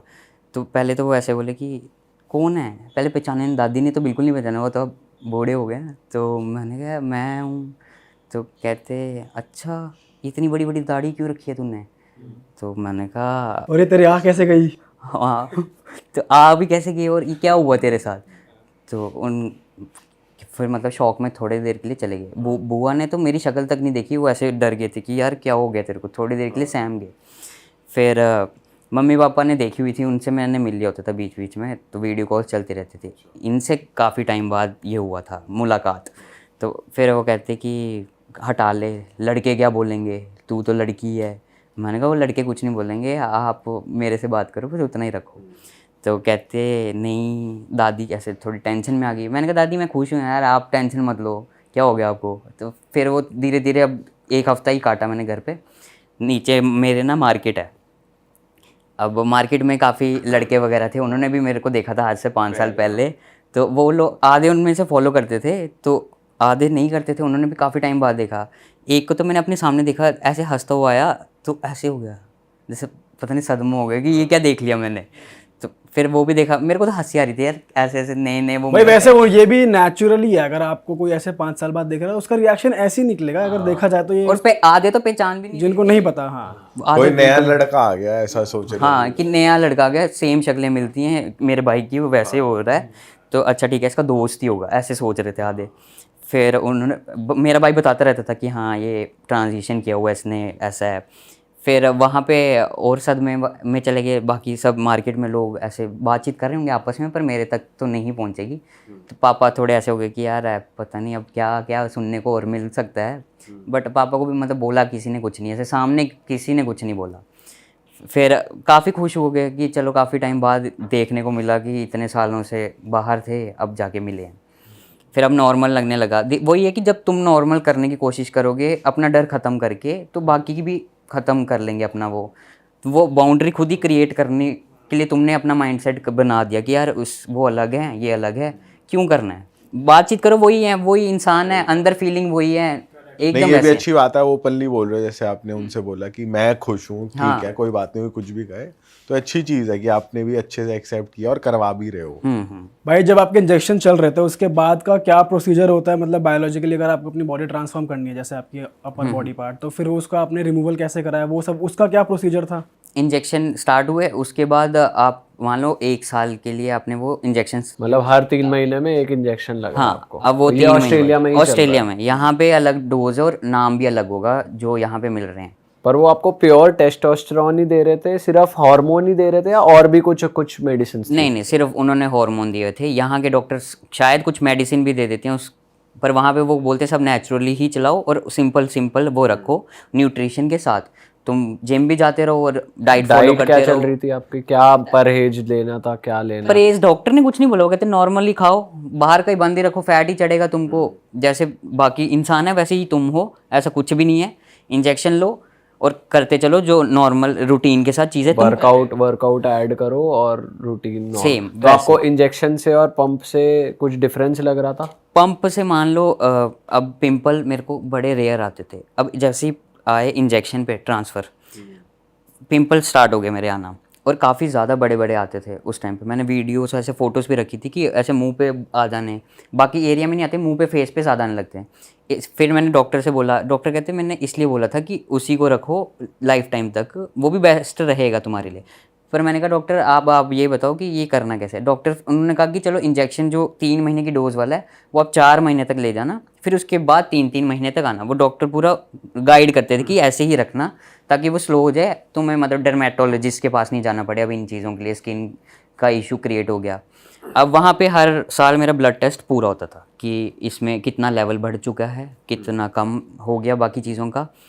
अब हर साल मेरे को, अभी भी अगले महीने मेरी अपॉइंटमेंट है वहाँ पे, उससे पहले ब्लड टेस्ट चेक करेंगे, फिर ही नेक्स्ट उन्होंने साल की डोज बता देंगे, 3-3 महीने की लिख के ये इसको मिलेगी। तो वो इंजेक्शन अभी भी चल रहे हैं आपके? चल रहे हैं, वो जिस दिन रोके बॉडी का सब कुछ फंक्शन वैसा बन सकता है पुराने जैसा? हाँ। तो ये फॉर लाइफ चलेगा? हाँ। अच्छा, ओके। तो सर्जरी का ये है कि आप मान लो कि आपने करवा भी ली, बॉटम तक करवा ली, चेस्ट की भी करवा ली। आपकी सर्जरी की बात करते हैं भाई, आपने इंडिया से कराई, ऑस्ट्रेलिया से कराई? सर्जरी मैंने इंडिया से कराई क्योंकि मुझे ऐसा लगा कि वहाँ पे एक्सपीरियंस डॉक्टर को अभी कम है, क्योंकि ज़्यादा सर्जरीज बल्क में नहीं होती वहाँ, लिमिटेड लोग हैं, जितने दिल्ली में नहीं होंगे उतनी पूरी आबादी होगी ऑस्ट्रेलिया की, ऐसा हिसाब होगा। इंडिया में ज़्यादा हुई है ऐसा है? हाँ, इंडिया में काफ़ी चल रही हैं सर्जरीज, तो नॉर्मली डॉक्टर एक दिन की 2-2 3-3 कर लेते हैं एक जगह से। क्या प्रोसीजर होता है वो सर्जरी से पहले? आपको क्या कहते हैं कि कैसे रेडी करते हैं बॉडी को? सर्जरी से पहले वो यही बोलते हैं साइकेट्रिस्ट लेटर दे दो, आप हार्मोन पे आगे हो वो दिखा दो। तो ऑस्ट्रेलिया का लेटर यहाँ पे वैलिड होता है या इंडिया के लिए अलग आपने कंसल्टेशन ली? वहाँ का भी वैलिड होता है वैसे, और ट्रांजिशन में जब तुम होते हो दाढ़ी देख के वो वैसे ही समझ जाते हैं कि ये बॉडी अब थोड़ी रेडी है। हाँ रेडी है। फिर वहाँ पे अगर तब भी नहीं माने, कभी कभार कुछ हैं डॉक्टर्स जो बोल देते हैं कि हमें यहाँ का भी लेटर आप दे दो, डिपेंड करता है डॉक्टर पे कि वो वहाँ का वैलिड मान रहा है या नहीं, और कुछ मांग भी लेते हैं कि दे दो। 2-3 थे डॉक्टर, मैंने जब यहाँ पे कंसल्ट किया कि यहाँ पे मुझे सर्जरी स्टार्ट करनी है चेस्ट की, तो फिर एक ने मेरे को बोल दिया कि यहीं वाले साइकाइट्रिस्ट से आपको बात करनी पड़ेगी, हम वही लेंगे। और 1-2 जो थे वो मान भी गए थे कि ठीक है आपके तो दिख भी रहे हैं कि आपका है और लेटर आप दे ही रहे हो। फिर उन्होंने कहा कि ये 2 टाइप की सर्जरी है चेस्ट वाली, एक होती है की होल वाली और एक होती है डबल इंसिजन जिसमें पूरी कट लगेगा चेस्ट। और वो कट रहेगा? हाँ, लाइफ टाइम तक रहेगा। अब जिम करते रहो तो वो मान लो मसल बन गया, वो स्किन का वो नीचे चला गया, पर वो फिर भी रहेगा, विजिबल होगा वो मार्क। हाँ, बड़ा से हल्का सा हो जाएगा। पर बाद में देख लो, अब न्यू टेक्नोलॉजीज आ रही हैं, वो लेज़र से हट जाए या किसी टैटू वाले उससे हट जाए तो वो करवा सकते हो बाद में, पर वो रहेगा मार्क कि इसकी सर्जरी हुई है। आपने कौन सी वाली कराई थी? मेरी डबल इंसिजन हुई थी। अब इशू ये हुआ था, मैंने जब हार्मोन लेना स्टार्ट किए थे, अब वहाँ पे कोविड था, उस ड्यूरेशन में मेरी सर्जरी डिले हो गई कि 2 साल तो वहीं पे कट गए। अब उस ड्यूरेशन में क्या हुआ कि जैसे हार्मोन लेना स्टार्ट किया, मेरी जो चेस्ट वाला एरिया था पहले ऊपर था, वो सैग्ड हो गया हार्मोन की वजह से, क्योंकि वहाँ पे वो ईस्ट्रोजन लेवल स्लो हो गया, वो मेल हार्मोन ज़्यादा बढ़ रहे हैं तो फीमेल हार्मोन से। हाँ, तो वो लिफ्टेड थी पहले, तो वो सैग्ड होगी, जैसे एक बूढ़ी औरत की आपने देखी होगी, एकदम स्किन लूज, चेस्ट नीचे होगी। अब डॉक्टर को चेक करवा के हम पूछते हैं कि डॉक्टर कौन सी हो जाएगी, आप बता दो जो आप बेस्ट रिजल्ट दे पाओगे। तो फिर डॉक्टर ने कहा कि देखो की होल सूट नहीं करेगी, हम करेंगे स्किन सैग्ड है, वो स्किन रह जाएगी, फिर आप उसको जोड़ोगे वो ज़्यादा लंबा बढ़ जाएगा, इससे अच्छा आप सीधा डबल इंसिजन करो और निकाल के पूरा अटैच कर देंगे हम पूरा। मैंने कहा चलो ठीक है, मेरे को कोई दिक्कत नहीं है, 100 स्टिच भी आता है, मैं प्रिपेयर्ड हूँ दिखाने में भी, और काफ़ी रील्स में मैंने दिखाई भी अपनी पूरी सर्जरी, ऐसे है, ये ऐसे दिख रहा है, मेरे को उसमें भी शर्म थी, मेरे को हाँ ठीक है, किया तो किया है। उसके बाद वो करने के हो गया सब कुछ कंप्लीट, डॉक्टर फिर कहते कि अब 6 महीने के गैप ज़रूर लेना हर सर्जरी के। फिर यूट्रस रिमूवल होता है पूरा अंदर से, उसके बाद तो वैसे ही पीरियड्स बंद हो जाएंगे। फिर टेस्टोस्टेरोन का लेवल डॉक्टर भी कम कर देते हैं टाइमली, कि अगर आपका वो है ही नहीं पार्ट, वो कम कर देंगे कि ओवरडोज में ना चाहे वो भी पूरा चेक करेंगे। उसके बाद फिर से ब्लड टेस्ट लेके कि ये चल रहा है। फिर बॉटम के लिए आप प्रोसीड कर सकते हो, वो भी 2 टाइप की है, एक होती है मैटियोप्लास्टी, एक फेलोप्लास्टी। ओके। तो मैटियोप्लास्टी में क्या होगा कि इतने साइज़ का हो जाएगा, नेचुरली उसमें जो सेंसेशन थी वही रहेंगी और बाकी चीज़ें बंद हो जाएंगी। मतलब आपका जो पेनिस का साइज है वो इतना सा रहेगा, और वो बनाएंगे कैसे? आपकी स्किन से बनाएंगे? उसी स्किन को बंद करके उसकी लेंथनिंग करेंगे। अच्छा, वहीं पे वो बंद हो जाएगा। तो आपका यूरिन पास उसी से होगा? उसी से होगा। और बोनर होगा उसमें? हाँ, हो सकता है उसमें प्रॉपर। तो आपको सेंसेशंस आएंगे उसमें? बट साइज छोटा रहेगा? साइज इतना रहेगा, इसको बोनर का लेके भी क्या करोगे? सही बात है। पैसा मतलब 2 इंच ही मान लो इसको। हाँ, 2-3 इंच खींच खुचा के जितना कर पाए वो करेंगे ट्राई। तो ये पेशेंट के ऊपर होता है कि वो ये बोले कि मुझे ना साइज थोड़ा बड़ा चाहिए अपने पीनिस का, तो वो फिर हाँ, होता है चूज कर सकते हैं तुम अपनी मर्जी। वो सेकंड ऑप्शन है, उसमें क्या होता है? मर्जी है। फेलोप्लास्टी में क्या होगा, वो स्किन का ग्राफ्ट लेंगे, स्किन पूरी यहाँ से काट देंगे, ठीक है, यहाँ से पूरी स्किन काट देंगे, या तो पट से ले लेंगे। थाईलैंड में तो और डेवलप कर गए हैं, वो पीठ से भी ले लेते हैं, कि लोग कहते हैं कि यार बाजू सामने दिखती है कि कटी हुई है, तो आप ऐसा करो जहाँ कपड़े पहन सकते हैं उस एरिया से लेना स्टार्ट। थाईलैंड में? थाईलैंड में तो काफ़ी नॉर्मल हो चुकी हैं ये सर्जरीज। तो फिर वहाँ पे मैंने उनसे भी कंसल्ट किया था, सब वो ले लिया कि ये इसका डाटा है। उसके बाद उन्होंने बोला कि यहाँ से हम ग्राफ्ट ले लेंगे फेलोप्लास्टी करने के लिए, फिर वो उसको रोल करेंगे, पूरा बना देंगे, फिर वो डाल देंगे वहाँ पे, जोड़ देंगे उस एरिया पे। ऑलराइट, ठीक है। अब वो रहेगा 6 महीने के लिए वैसा। उसके बाद होंगे इम्प्लांट्स 6 महीने के बाद। अच्छा, जितने साइज भी आप चूज करोगे वैसा रहेगा, 6-7। अच्छा, ऐसी वो होती है कि 10 इंची का भी चूज जितना भी करना है। बड़वा लो, जरूरत नहीं है। 10 का ले रहे हो? हम तो झूठ नहीं। फिर इतना ही लंबा, मतलब जितना आपकी क्षमता है वैसा चाहिए। अपनी हाइट के हिसाब से भी देखो, वो अब क्या फ़ायदा कि अब तुम 5 फुट के हो, तुम 10 लगा लो, ज़मीन पर टच हो रहा है। तो फिर डॉक्टर ने कहा कि वो ग्राफ्ट कर लेंगे। मैंने कहा ठीक है, आगे बताओ पूरा। कहते 6 महीने बाद इम्प्लांट होगा। इम्प्लांट मतलब सिलिकॉन के वो डाल देंगे उसमें रॉड, और टेस्टिकल भी उसी से बनाएंगे, जिससे इरेक्शन क्रिएट होगा। अब डॉक्टर बड़ा चूज़ करना पड़ेगा बेस्ट इस चीज़ में, क्योंकि एक भी नर्व की एंडिंग आगे पीछे हुई वो डेड हो जाएगा। वो कभी ना खड़ा होगा ना फील होगा उधर क्या हुआ, बस सुसु निकल जाएगा तुम्हारा, और कुछ किसी काम का नहीं है वो। बोनर भी नहीं होगा अगर कुछ? नहीं, कुछ भी फील ही नहीं होगा, तुम कर भी नहीं सकते किसी के साथ, वो कुछ फील नहीं है उसमें। करोगे भी तो ऐसा लगेगा, अगर तुम बस स्किन टच करे हो किसी के साथ, कुछ है ही नहीं फील के सेंसेशन। फिर मैंने कहा हाँ थोड़ी रिस्की है ये वाली, और इसका 87% ही है रेट सक्सेसफुल का। तो जिसने भी जाना है इस सर्जरी तक बड़ा सोच के जाओ, क्योंकि मेटियोप्लास्टी बड़ी सेफेस्ट है अभी तक की, 100% उसमें रहेगा। पर लोगों को माइंड में ये रहता है ना कि साइज़ बड़ा नहीं है, किसको दिखाएंगे। मतलब वैसे नॉर्मल लड़के भी जिनका साइज़ छोटा होता है वो ऐसे ही सोच रहे होते कैसे बड़ा हो जाए, जैसे अभी आपने बात करी। तो उस टाइम पे उसके माइंड में भी होता है कि इतनी ट्रांसफॉर्मेशन मैंने ले ली, जो कर रहे हैं इस ट्रांजिशन में, तो बड़ा क्यों नहीं करवाएंगे। फिर काफ़ी थाईलैंड में थे मैंने देखे, और इंडिया के भी देखे हैं कुछ, काफ़ी उन्हें करवाए हुए हैं, पर वो मे भी सामने नहीं आते, कंफर्टेबल नहीं होंगे कि हमने कराया। वो चाहते ही नहीं है कि हमारी ट्रांजिशन पता लगे। तो मेरे को था कि मेरा है जो मैं बाकियों के लिए हेल्प ज़रूर करूं वीडियोस के थ्रू, कि इन्हें पता लगे कि क्या होता है, आगे क्या क्या हो सकता तो है। आप कौन सी सर्जरी ऑप्ट करोगे नीचे? ऑप्ट जैसे मेटियोप्लास्टी होगी तो उसके बाद फेलोप्लास्टी पे आप जा सकते हो। अच्छा, तो मतलब आपका बेसिक मेटियोप्लास्टी है, वो होने के बाद भी आप फेलोप्लास्टी कर सकते हो। करा सकते हो 6 महीने के गैप में। 6 महीने की गैप मर्जी है, साल भी कर लो, 2 साल कर लो, जब खुद में लगे कि तुम फाइनेंशियली उस चीज़ के लिए काबिल हो गए हो तब बढ़ो। कितना खर्चा आता है भाई? जो आपकी चेस्ट वाली थी उसमें कितना खर्चा आया था? चेस्ट में मान लो 1.5 लाख आराम से लग जाता है, और आफ्टर केयर तो ज़्यादा ही लग जाता है, कितने मेडिकेशन। दिन हॉस्पिटल रहना पड़ता है? उसके लिए एक रात काटनी है बस, अगले दिन आप घर जाओ, स्टिचेस खुलेंगे। कैसा रहा था आपके लिए वो? मतलब बेड रेस्ट पे थे आप, इन्फेक्शंस हुए, या तबीयत कैसी रही आपकी उसके बाद? उस ड्यूरेशन में मान लो मैंने जैसे एक रात कट गई, अगले दिन पहले तो मतलब जब सर्जरी करके निकले 3 घंटे में मुझे लग गया सुसु। तो सुसु लग गया, मैंने कहा मेरे को जाना है सुसु करने, मेरे को जाने दो। नर्स रोकने लगी कि नहीं एनेस्थीसिया का नशा चढ़ा हुआ है, आप नहीं जाओगे, तो आपको नहीं पता कि दर्द वर्द हो रही होगी। तो मैंने कहा नहीं बड़ी ज़ोर से आ रहा है, कहते ठीक है आपको वो लगा देते हैं कैथेटर, जो नीचे डाल दिया। फिर पूरी रात वही लगा रहा मेरे को। उसके अगले दिन मेरे को डिस्चार्ज कर दिया, मेरे को यहाँ पे लगी हुई थी पाइप्स, उसमें देखना था उनको कि कितना खून ओवरनाइट निकलेगा। तो उन्होंने कहा उसके लिए नेक्स्ट दिन आना, वो फिर हम निकाल देंगे साइड से, और बाकी जगह पूरी पट्टी लगी हुई थी। फिर डॉक्टर ने कहा कि हाँ ठीक है, इसके कम ब्लड हुआ है जो पाइपें लगी हुई थी उसके साथ, तो इसका निकाल दो। डिपेंड करते कुछ लोगों के ज़्यादा 2-3 दिन भी ब्लीडिंग स्टार्ट हो जाती है, वो गंदा खून जो होता है वो निकलना स्टार्ट हो जाता है। फिर आगे जाके उन्होंने निकाला, 20 दिन बाद मान लो 21 दिन, 3 हफ्ते स्टिचेस खुलने थे। तो मैंने थोड़ा उसको डिले कर दिया 4-5 दिन और, कि मुझे पता है कि वो अच्छे से स्टिच खुलेंगे तब जब थोड़ा लंबा गैप ले लोगे। उसी टाइम पे काट दिए तो थोड़ा टाइट फील होती है और लगती भी है, जब वो खींचते हैं ना तो दर्द होती है। तो फिर मेरे को ज़्यादा दर्द नहीं हुआ, काफ़ी लोगों को होता है कि हमें दर्द हो रही है, बहुत हो रही है, तो मेरे को नॉर्मल था। हाँ मैंने बड़ा ट्रैवल भी किया उस टाइम पे, क्या यहाँ से जाके चंडीगढ़ चक्कर काटे, फिर जम्मू काट लिए, और वहीं पे पट्टियाँ करवाई। ऐसे डॉक्टर बोलते हैं हमारे पास ही आ जाना, हम ड्रेसिंग सारी 2-2 दिन बाद चेंज करेंगे। तो मैंने ट्रैवल भी किया उस ड्यूरेशन में। अब मैंने खुद को वो समझ लिया था कि छोड़ो यार, इतनी केयर नहीं है, नॉर्मल हो गई सर्जरी। तो पर नहीं, काफ़ी लोगों को देखना पड़ेगा इन चीज़ों को, ये बड़ा सीरियस मैटर है। फिर मेरे को इन्फेक्शन हो गई थी यहाँ पे, मेरे को पस पड़ गई उसी टाइम। पट्टी जब उतारी उन्होंने फिर रिमूव की उस पस को। फिर डॉक्टर ने कहा कि एक जगह टिक जाओ, जहाँ पे भी हो वहीं पे 1 हफ्ता काट लेना, इधर ट्रैवल मत करो। हाँ ट्रैवल मत करो, इन्फेक्शन हो जाएगी, गर्मी लगती है उस एरिया में, वो बाइंडर पहना हुआ है तुमने।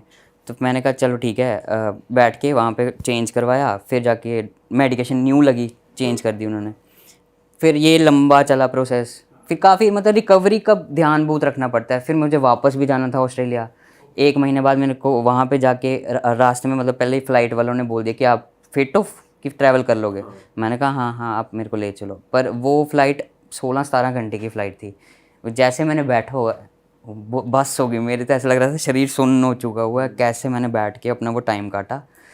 तो लोगों को है कि घर बैठो अच्छे। तो भाई एक बात बताओ, जैसे अभी आपने बताया जो नीचे की सर्जरी होती है बॉटम पार्ट की, वहाँ पे टेस्टिकल्स आते हैं, पीनिस डेवलप किया जाता है, तो बॉडी स्पर्म तो नहीं प्रोड्यूस करेगी ना? नहीं वो नहीं करेगी। इजैकुलेट नहीं करोगे इफ़ यू आर परफॉर्मिंग, नहीं होता। इजैकुलेशन वो हो सकता है जैसे एक फीमेल बॉडी में डिस्चार्ज होता है वैसा डिस्चार्ज निकल सकता है, पर वैसा नहीं होगा कि जैसे लड़कों में स्पर्म रिलीज हो गया, ये कुछ नहीं होगा। तो वाइल डूइंग इट आप कैसे फिर, जैसे ऑर्गेजम मिलता है मेल को, या फिर जैसे इजैकुलेट किया नाउ यू आर डन, तो वो चीज़ आपको कैसे आप फील करोगे अगर? वो वैसे ही जैसे सेंसेशन फीमेल में हो जाता है ना कि उस बॉडी पार्ट का जो क्लाइटोरियस पार्ट है उस एरिया में पूरा जब जी स्पॉट हिट हो गया आपका, तो फील आ गई कि ये हो गया, उसी की तरह वैसा है। और डिस्चार्ज होएगा उसी जगह से, क्योंकि वो एक ही जगह बन गई होगी तुम्हारी, अच्छा, उसमें हो सकता है। अब फैलोप्लास्टी में भी वैसा ही होगा, पर वही है कि सेंसेशन काफ़ी लो हो चुकी होगी उस चीज़, तो इसमें डिस्चार्ज आप एक तरीके फीमेल की तरह ही कर काइंड रहे ऑफ हो, वैसा कि डिस्चार्ज पीनस भी है तो भी। वैसा ही होगा। तो भाई अब जब आप सर्जरी वगैरह करा के वापस ट्रैवल करते हो इंटरनेशनली, तो एयरपोर्ट वगैरह पे प्रॉब्लम आती है डॉक्यूमेंटेशन में, या कैसे रहता है? डॉक्यूमेंटेशन में वहाँ तो मेरे को किसी ने कभी पूछा नहीं, वो नहीं देखते क्योंकि उधर काफ़ी नॉर्मल है ये चीज़ें हो रही। इंडिया में आते हुए ज़रूर पूछ लेते हैं कि ये क्या फीमेल लिखा हुआ है इस पे, तो आप मुंह पे इतने बाल हैं क्या, मतलब आईडी दूसरी है? तो फिर मैंने बोलता नहीं मेरी आईडी है।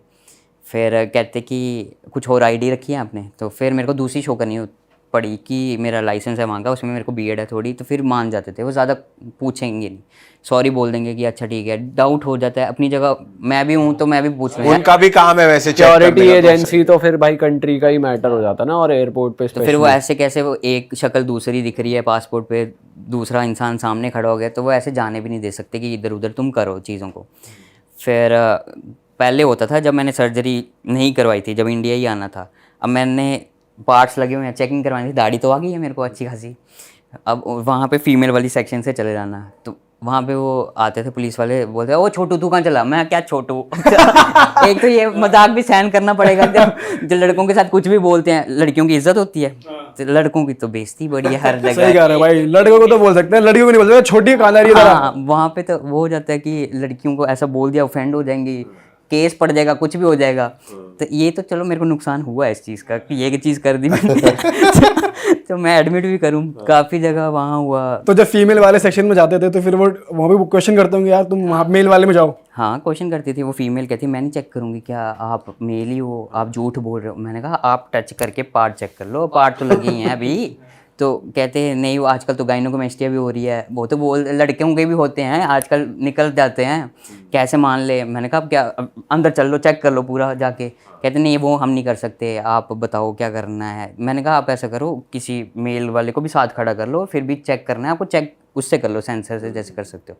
फिर मान जाते थे थोड़ी बहस करके, क्योंकि मेरे को था कि जब तक पार्ट्स नहीं कटे हैं उसकी इज्जत तो करो। मेल वाले में मैं क्यों जाऊँ, वो टच करके चेक करेंगे, बोलेंगे भाई ये क्या है, तो मेरे को खुद में अनकंफर्टेबल हो जाएगा।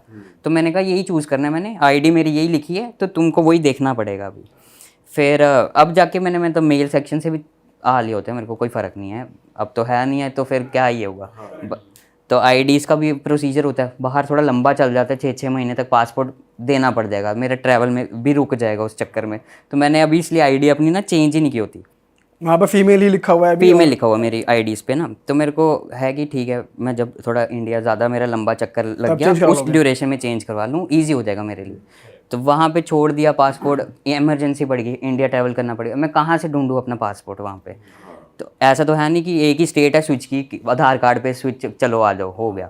तो फिर मैंने कहा थोड़ा डिले करके जब हो जाएगा एक जगह पे, वैसा फिर करके चेंज सेट हो जाओ। फिर इंसिडेंट में तो वो है कि फीमेल वाला जो आप पूछ रहे हो कि चेकिंग वाला, क्लबों में मैंने काफ़ी वो एंट्रीज ली है फ्री। अच्छा।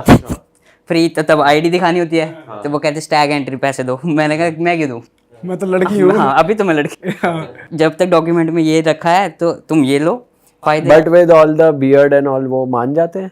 नहीं, पहले क्वेश्चनिंग तो करते हैं, पर वो 2-3 आईडीज रखे हैं, आधार, पैन, वोटर कार्ड, सब एक, वो एक इंसान इतना कुछ तो नहीं रख सकता किसी भी। तो फिर वो ऐसे होते कि अच्छा ठीक है, अब और तो कौन किसी सी ने नहीं कहा अब तो तू लड़का है अब नहीं करूँगा, अब तो डॉक्यूमेंट ना, मैंने कहा जब तक डॉक्यूमेंट नहीं चेंज होंगे मैंने पैसे मैं तो फ्री में घूमूंगा। मैं तो फ्री में। फिर वो इतनी बहस नहीं करते, अच्छा जाओ भाई। तू जा भाई, सर नहीं भाई पड़ना मुझे। ऑस्ट्रेलिया में तो चलो फिर भी लोग कंसिडरेट होंगे, इंडिया में भी नहीं करते बहस, या इंडिया में कहते हैं नहीं जी नहीं? नहीं, इंडिया में भी काफ़ी रहती थी बहस। तो मेरे को है कि मेरे को ना मतलब काफ़ी अटेंशन मिलने लग जाती थी, काफ़ी लोग इकट्ठे हो गए। मैंने कहा आओ तुम भी जानोगे ना, इधर खड़े होके पता लगेगा कुछ न्यू इंसिडेंट हुआ है, यादगार बन जाएगा तुम्हारे लिए। तो वहाँ पे बहस करेंगे, 4-5 पुलिस खड़ी हो जाती थी। तो मैं सर है ही ये, कहते आप लिख के दे दो हमें कि मतलब ऐसे ट्रांजिशन, मैं लिखा लो, साइन भी ले लो, सेम मैच भी करेंगे। तो होता था, मेरे को अपना वो लगता नहीं था टाइम वेस्ट हो रहा है, ऐसे मज़ा आता था ये सब हो रहा है। ऐसा हुआ है कि तुम क्लब में गए हो पार्टी करने ऑस्ट्रेलिया में या दिल्ली में कहीं पर भी, तो आपको कोई आकर खुद से अप्रोच कर रहा है, कोई फीमेल आके अप्रोच कर रही है जब ट्रांसफॉर्मेशन के बाद? ज़्यादा क्लबिंग मैंने की नहीं होती वैसे तो, 1-2 बार जब जाना अपने दोस्तों में ही यहाँ पे चले जाना, तो आगे पीछे जो लोग होते थे ज़्यादा बात नहीं करते थे, वो अपने में ही डांस कर लिया वो, पर मेल ही कंसिडर करते थे, उनको बिल्कुल ही पता ही नहीं होता था कि फ़ीमेल का वो है। बस वो होता था जब वॉशरूम जाना था तब पता लग जाता था, उस टाइम पे जब सर्जरी नहीं हुई थी तो मैंने फ़ीमेल में जाना होता था, तब लड़कियाँ वीडियो बनाने लग जाती थी, वो देखो लड़का घुस गया। मैंने कहा यार मुझझसे बात कर लो, वीडियो बनाने की क्या ज़रूरत है तुमको। तो फिर अब वो स्टाफ को बुला लेते थे कि इसने ऐसे यूज़ कर लिया फ़ीमेल वॉशरूम। तो मैंने कहा यार आईडी चेक कर लो, यहाँ पे भी तुम ऐसे मत डरो मेरे से, मैंने कुछ नहीं करना है, मेरे पास अभी कुछ नहीं लगा है तो तुम्हारा क्या ही होएगा। फिर नॉर्मल होते थे धीरे धीरे। भाई आपके इंस्टाग्राम पे रील्स वगैरह पे मैं कमेंट्स देख रहा था, ऐसे कुछ कमेंट्स आते हैं कि यार हार्मोन्स अगर चेंज करवाते हैं तो हाइट बढ़ जाती है क्या, तो उस पर इम्पैक्ट पड़ता है या कुछ मिसकंसेप्शन आप क्लियर करना चाहते हैं या चीज़ें नहीं होती हैं? हाँ, काफ़ी लोग सोचते हैं कि हाइट बढ़ जाएगी, क्योंकि ग्रोथ हार्मोन अलग है और ये वाले हार्मोन एकदम अलग हैं। तो इसमें बिल्कुल भी हाइट बढ़ती नहीं है, ऐसा सोचना ही नहीं कि ये हम हाइट के लिए लेना शुरू कर दें टेस्टोस्टेरोन या दूसरे वाले हार्मोन तो हाइट भी ऊपर आ जाएगी, कि लड़कों की हाइट लंबी है शायद टेस्टोस्टेरोन से होती है, ऐसा कुछ भी नहीं है। मैस्कुलिन बॉडी बन जाती है, बियर्ड आ जाती है काफ़ी लोगों की, ये चेंजेस मिल जाते हैं। जिम करोगे तो और ज़्यादा ऐसे अच्छी मैस्कुलिन और बन जाएगा, पर वो हाइट को लेना देना कुछ भी नहीं है। अब जो लोग सोच रहे हैं कि हम 5 इंच हाइट है हमारी फुट की, ये 6 बन जाएगी शायद लड़कों की तरह, वो बिल्कुल नहीं होने वाला, बिल्कुल ऑपोजिट है। और भाई जो दूसरी सर्जरी थी जो आपने अपर बताई थी वो 1.5 लाख बताई थी, जो लोअर है वो कितनी महंगी होती है दोनों, उसका लोअर तो प्राइस? काफ़ी महंगी होती है, आप मान लो 1.5 से 2 लाख लग जाएंगे यूट्रस रिमूवल पे भी। अच्छा उसके बाद आप 7-8 लाख के आसपास मान के चलो बॉटम स्टार्ट होएगा। और अच्छा। कितनी केयर के बाद वो कितना पहुंच जाएगा वो अलग ही लेवल हो सकता है, क्योंकि इन्फेक्शन पता नहीं कितनी किसको हो सकती है, दवाइयाँ कितनी देर किसको कितनी लग लाइफ थ्रेटनिंग होता है, जान का खतरा भी होता जान का खतरा अभी तक हुआ नहीं किसी को कि ये सर्जरी करी और मर गया, नीचे करी मर गया, ऐसा कुछ है नहीं। क्योंकि डॉक्टर्स पहले सारा ब्लड टेस्ट लेकर क्या बीमारियां ऑलरेडी हैं बता देते हैं कि करना है प्रोसीड या नहीं, तो उसके बाद एकदम कंप्लीट ही हो जाता है। ये है कि आपको अपनी केयर एंड तक बहुत लंबे टाइम तक भी काटनी पड़ेगी, शायद साल में भी रिकवर ना हो, 2 साल लग जाएं उस चीज़ को रिकवर होने में। तो मेन है कि फाइनेंशियली इतना स्ट्रांग हो जाओ कि बना लो अपना माइंडसेट कि पैसे जोड़ते रहो फिर ही यहाँ प्रोसीड करना, वरना हार्मोन तो लाइफ टाइम तक लेने हैं। ऐसा तो है नहीं कि एकदम डॉक्टर को 10 लाख दिया हमें ये बना दिया तो उसके बाद वो ख़त्म हो जाएगा, और उसके बाद भी तो आगे चलता रहेगा, पैसे नहीं आएंगे, ख़त्म हो गया तो वो वहीं रुक जाएगा। कोई आगे प्रॉब्लम आ गई उसके लिए फिर लगाओ पैसे, तो मेंटेन करना तो बहुत इस जरूरी चीज़ को मेंटेनेंस वही है, गाड़ी भी लेते हो मेंटेन कर रहे हो उस चीज़ को, अगर लंबी लेनी है न्यू वाली तो नहीं ले सकते हो, एक ही शरीर है, तो इसको जितना आप बनाओगे न्यूट्रिशन और सब कुछ लेकर उतना आउटकम देगा। अब मेरी तरह शायद बाकियों के रिजल्ट नहीं होंगे क्योंकि जिम नहीं कर रहे होंगे, मैंने तो मतलब 6 दिन जिम किया होता है, जाना है चाहे कितना भी काम हो, मेरे को 1 घंटे सही काम के बाद जिम करके ज़रूर आना है। नहीं जा पाए कुछ घर पे ही कर लो, पर कुछ कर लो। बढ़िया। फिर ऐसा लगता है लड़कों से पीछे ना रह जाऊँ, फिर इतना ही इनको कंपटीशन में बीट करना है। आधे लोग ऐसे ही जल के कमेंट मार रहे हैं कि इस की दाढ़ी मेरे से भी ज़्यादा है, बॉडी मेरे से भी ज़्यादा है, तो मैंने कहा ठीक है टक्कर देनी है, अच्छे लेवल पे दे उनको। दीपक को दे रहे हो आप दाढ़ी दाढ़ी पे पूरा दे रहे हो भाई मैं सोच रहा हूँ मार दूँ एक प्रोडक्ट नहीं कर सकते हो ट्राई, मतलब हो सकता है। काफ़ी लड़कों के मैसेज आए मेरे को, लड़कियों से ज़्यादा लड़कों के मैसेज भरे पड़े, भाई दाढ़ी नहीं आ रही, दाढ़ी का बता दो, ट्रांसप्लांट कराई है। मैंने कहा नहीं करवाई है, तुम्हें लगता है करनी है तो तुम करवा लो, मैंने नहीं करवाई है। तो कहते क्या इंजेक्शन है वही बता दो, हम ले लेंगे जाके। मैंने कहा ऐसा कुछ भी नहीं है, तुम भी एंडोक्रिनोलॉजिस्ट से मिल लो, हार्मोन हो सकते हैं। काफ़ी लोग होते होंगे जो नहीं बताते सामने कैसे दाढ़ी आई है, नेचुरली वो भी नहीं है, अंदर से इंजेक्शन ही लिया है, पर ऊपर से नेचुरली दिखेगा कि ये हुआ है। ट्रांसप्लांट में पता लग जाता है, जैसे बालों में भी पता लग गया ये चीज़ हो गई है, तो वो अंदर से इंजेक्शन दे सकते हैं, क्या पता लेवल कईयों के ना लो होते हैं। तो मैंने जब ब्लड टेस्ट करवाया था अपना स्टार्टिंग में, मेरा तो पहले ही ऊपर था टेस्टोस्टेरोन लेवल, तो मेरे को हार्मोन के इशू रहे थे, वहाँ पे दाढ़ी मेरे को हल्की हल्की आती थी। कुछ फीमेल देखी होंगी जो ट्रॉल भी हुई होगी ना, वो जो स्कूल वाली मुंह पे वो दाढ़ी आई थी उसकी, तो वैसे ही मेरे को भी आते थे। मैंने भी वैक्सिंग और थ्रेडिंग कराई थी स्कूल टाइम पे। अब आगे आगे मेरे को ज़रूरत नहीं पड़ी, मैंने तो रेजर मारे और हार्ड हो गए, तगड़े तगड़े बनते गए।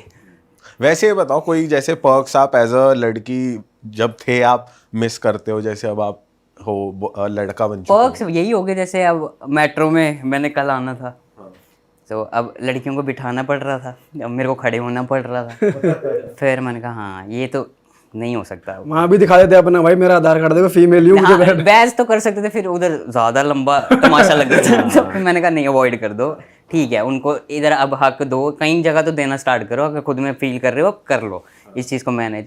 आगे आगे चल के और भी जो वो होगी प्रॉपर्टीज जो सरकार ने काफ़ी दी है कि 2% डिस्काउंट मिलेगा लड़की हाँ, स्टैम्प ड्यूटी अपने नाम पे परचेज करेंगे।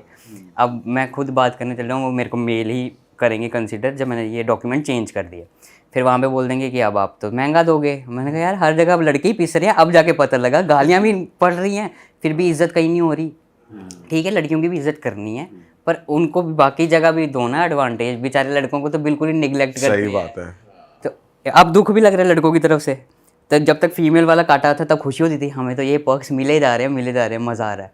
पर अब जाके लड़कों को यही है, सरकार से दरख्वास्त की जा सकती है लड़कों के लिए कि सोचो कुछ वैसा ही, उन्हें भी वैसे बुरा लगता होगा अंदर ही अंदर। रिलेशनशिप वाइज भी आपको ये लगा कि लड़के ज़्यादा सह रहे हैं हाँ।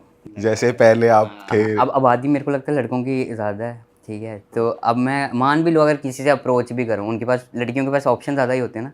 अब उस टाइम पे मेरे को आते थे 10 प्रपोजल, इस टाइम पे मेरे को जाना पड़ता है। तो ये चेंज हो गया ना, टेबल ही राउंड हो गया। फिर मैंने कहा यार ये तो बड़ा मेहनत का काम है, ऐसे अब आगे से रिजेक्शन भी खाओ। ठीक है, उस टाइम पे तो चूज़ करने का ऑप्शन था, ये ले लिया, इससे बात कर ली, जो करते हैं करो। तो अब तो कोई पूछ नहीं पर रहा। अगर इमोशनल नीड्स की बात करें तो आपकी वही है सेम जो पहले थी, जैसे एक लड़की इमोशन काफ़ी चेंज हो गए हार्मोन लेके। पहले मेरे को ना, आप मान लो, रोना जल्दी आ जाता था कि मूवी देखी रो दिया, किसी से बातचीत हो गई रो दिया। अब जाके चेंज ही हो गया कि गर्मी ज़्यादा चढ़ जाती है जिस्म में। पहले मेरे को ठंड लगती थी, ये भी चेंज आया एक। ठंड, काफ़ी लड़कियाँ देखी होंगी जिनको ठंड लगती है, तो उस टाइम पे मेरे को बहुत ज़्यादा लगती थी। अब मेरे को बैठे बैठे गर्मी लगने लगती है, अंदर से पता नहीं क्या हो रहा है, वो हो सकता है हार्मोन का ही असर होगा। फिर रोना काफ़ी कम हो गया। अब पता लगा कि लड़के क्या पता क्यों नहीं रोते, क्योंकि गले तक अटक जाता है, आंसू निकल ही नहीं रहे। वो मेरे साथ भी होने लग गया। तो फिर मुझे लगा कि बेचारे लड़कों को बोलते हैं ये रोते नहीं, रोते हैं, अब अंदर से रोते हैं, बाहर से आ ही नहीं रहा। कोशिश भी करूँ ना, निकल ही नहीं रहा। शायद हो सकता है कंट्रोल कर रहा हो हार्मोन का लेवल वो चीज़। तो और दूसरे जो हार्मोन ईस्ट्रोजन वाले ले रहे हैं उनको जल्दी अब निकलना स्टार्ट हो जाता होगा, पहले वो कंट्रोल कर लेते होंगे। मतलब ये काफ़ी इफेक्ट करती हैं चीज़ें इंटरनली, बड़ी स्ट्रॉन्ग लेवल का इंजेक्शन है ये लड़कों में है खूबी अपने आंसू रोकने की, वो रोक लेते वो खूबी बन जाती है। अंदर से हो भी सकता है कि हार्मोन हो सकता है। मेरे को तो यही चेंज मतलब दिखे कि ये हुआ है मेरे साथ। और गर्मी का तो बड़ा ज़्यादा अब चढ़ती है, ऐसे दिमाग तक आती है कि गर्मी चढ़ रही है। शायद वही होता है ना, एग्रेशन हो सकता है। हाँ, तो आपके पार्टनर ने आपसे जब से, वो तो आपसे तब से टच में है, बातचीत हो रही है जब से आप एक फीमेल बॉडी में थे, ट्रांजिशन का फेज भी उन्होंने देखा है, उन्होंने आपको कुछ बताया है कि यार तेरे में ये चेंजेस आ रहे हैं या ऐसे बिहेवियर चेंज हो रहा है? जब न्यूली मेरे को इंजेक्शन लगना स्टार्ट हुए थे ना, एग्रेशन थोड़ा जल्दी हिट हुआ। छोटी छोटी बात पे ना मेरे को ना ऐसे जल्दी गुस्सा आ जाना, कभी मैंने किया नहीं था और मेरा ऐसे हुआ था। फिर उसने मेरे को बोला कि यार हो रहा है, आपको लग नहीं रहा होगा पता, पर आप एग्रेसिव हो जाते हो बीच में। तो फिर मैंने उस चीज़ पे काम किया कि यार ऐसा कुछ हो रहा है तो मैं अपने आप में खुद में शांति बनाऊं। फिर अब ऐसा हो गया टाइम कि अब मेरे को फ़र्क ही नहीं पड़ता। वो लड़कों का एक फेज़ आया था ना, अब तुम गालियाँ भी दे के जाओ कोई फ़र्क नहीं पड़ रहा। उम्र निकल जाती है या वो स्टेज क्रॉस होगी, 25-26 तक लगता है कि वो खिड़की है, 28-29 के आगे लगने लगता है बूढ़ापन आ गया हुआ है, अब तुम अपने करियर पे ध्यान दो, सेट हो गए हो। कोई गालियाँ भी बोल रहा होगा, ध्यान नहीं जाएगा। लड़ाई भी कम कर लेते हैं आजकल, तो काफ़ी कम हो गई हुई है, बड़ा रेयरली हो गई है जो बूढ़े 30 के बाद लड़ने स्टार्ट हो जाते होंगे। उनका हो सकता है टेस्टोस्टेरोन लेवल और ऊपर होगा, पर उतना लेवल हमें डॉक्टर नहीं देते, वो स्मूथ पेस पे रखते हैं कि इतना ही रहे, डैमेज ना करे। क्योंकि ओवर लेने से क्या होगा, लीवर फंक्शन में भी दिक्कत आती है। बीच में मेरा थोड़ा सा हाई हो गया हुआ था, डॉक्टर ने चेक किया, कहते हैं लीवर फैट बनने लग गया, थोड़ा जिम, थोड़ा न्यूट्रिशन और ध्यान देना स्टार्ट कर दो। डॉक्टर ने वैसे क्या, दवाई नहीं दी कुछ वैसा, कहते अपनी रूटीन में थोड़ा इस चीज़ को ऊपर काम करो और आगे आगे ना ये ना ये डैमेज करने लग जाए, इसलिए डोज मैं इस टाइम पे थोड़ा कम कर लूँगा, इतने दिन थोड़े बाद ले लेना। और डॉक्टर साथ ही में चेंज करवाते थे। अब यहाँ पे अब मैं बता दूँ ये इंजेक्शन है, लेने जाओ, किसी ने जाके फार्मेसी से उठा लिया, उसे क्या पता कितने दिन बाद दूसरा लेना है, 15 दिन बाद ले लिया, किसी ने हफ्ते बाद ले लिया, उसका अंदर से तो कुछ और ही डैमेज हो स्टार्ट हो जाएगा, लीवर फेल हो सकता है, कोई और बीमारी बनी। उनको लग रहा है कि बस हमारी दाढ़ी आ जानी चाहिए, ये मर्द बन जाएंगे हम उस एक इंजेक्शन से। वैसा बस मिथ है। मेरे को भी लगता था कि एक इंजेक्शन डाला, अगले दिन मैं ऐसे हल्क बन के वो बाहर चल रहा हूँ। हाँ, इतने साल की मेहनत है, 7 साल लगे हैं। अब वो लोग सोच रहे हैं कि शायद बॉडी इसकी टेस्टोस्टेरोन के साथ ही लेते लेते बॉडी बन गई। कैसे बनेगी? काम नहीं करोगे, जिम नहीं जाओगे, कैसे बनेगी? आप बाकियों की भी बॉडी अलग अलग टाइप की है, कोई पतला है, कोई मोटा है, तो जो जिम जा रहा है उसकी बॉडी अच्छी है, बस वही काम जिम कर रहा है, डाइट भी कर रहा है। भाई वैसे अभी आपके फ्यूचर प्लान्स क्या है, मतलब तुम्हारा खुद का क्या मन है शादी करने का, आपकी फैमिली कैसे रिएक्ट करती है शादी को लेकर? शादी के लिए पूछ रही है फैमिली बेचारे कब कर रही है। मैंने कहा यार अभी तो मेरी 28 उम्र है, तो 30 तक तो क्रॉस होने दो। अगर मतलब लड़के बेचारे 30 के बाद ही कर रहे होते ना, वेल सेटल्ड हो गए, वैसा ही मेरा माइंड सेट वैसे ही है, जल्दी निकलने वाला वो है ही नहीं। तो कहते हैं हाँ फिर बता दो हमें भी डेट्स फाइनल करो। मैं नहीं, पैसे जोड़ने दो, अभी आराम से करेंगे फ्यूचर में। और उसके बाद भी मैंने सोचा है कि काफ़ी लोगों को अपनी तरह जो है हेल्प करूँ मैं आगे जाके। वैसे जो पेरेंट्स की वो सपना होता है हर देसी पेरेंट का, यार हमारा बच्चा होगा, पोता होगा हमारा, तो वो अब पेरेंट्स को तो मालूम है ना that you can not make kids, हाँ, राइट? हाँ। तो वो उस पर कैसे रिएक्ट करते हैं? पूछते हैं क्या करना है आगे का। मैंने कहा कि वो साथ वाली का ही है, कर लेंगे। फिर मेरे को ऐसे तो यार साथ वाली उसका हुआ ना, मेरा तो नहीं हुआ होता है, माइंड में आती है यही चीज़ें। तो फिर वो कहते कि देख लो अब आपकी चॉइस है, फ्यूचर तो एक जनरेशन के आगे बढ़ता है, अब तुमने तो रोक दिया। तो फिर मैंने कहा साथ मतलब पार्टनर से पूछा, तो वो कहते कि जब हमें लगेगा कंफर्टेबल तो वहाँ तक जाएंगे। अडॉप्शन भी हो सकता है उस चीज़ में ऑप्शन, या वही कि आप IVF के थ्रू या बाहर से ले लिया स्पर्म वो कर लिया। तो बीच में मैंने ये भी माइंड सोचा था कि मैं अपना ओवरी वो करवा दूँ फ्रीज़, जो ऑप्शन होता है। बट उस टाइम पे मैंने हार्मोन स्टार्ट कर दिए थे वो। अब डॉक्टर कह रहे थे कि आप लेट हो गए हो, उसके बाद आप 0 पे आओगे, फिर से शुरू करोगे, थोड़ा ना इम्बैलेंस हो जाएगा बॉडी का। तो ये चीज़ करने से अच्छा है अब आप आगे प्रोसीड कर ही लो, आगे जाके रुको मत। अगर रुक भी गए 1 साल मान लो आपके पीरियड्स आने में लग जाएंगे, ठीक है, चलो 6 महीने में भी आ गए, फिर वो एग्जैक्ट ओवरी मैच कर भी रही है, वो अच्छी भी है कि फ्रीज़ कर पाओ कि वो फर्टिलाइज बाद में होएगी, तो वो बड़ा रिस्की वाला काम है अभी करना।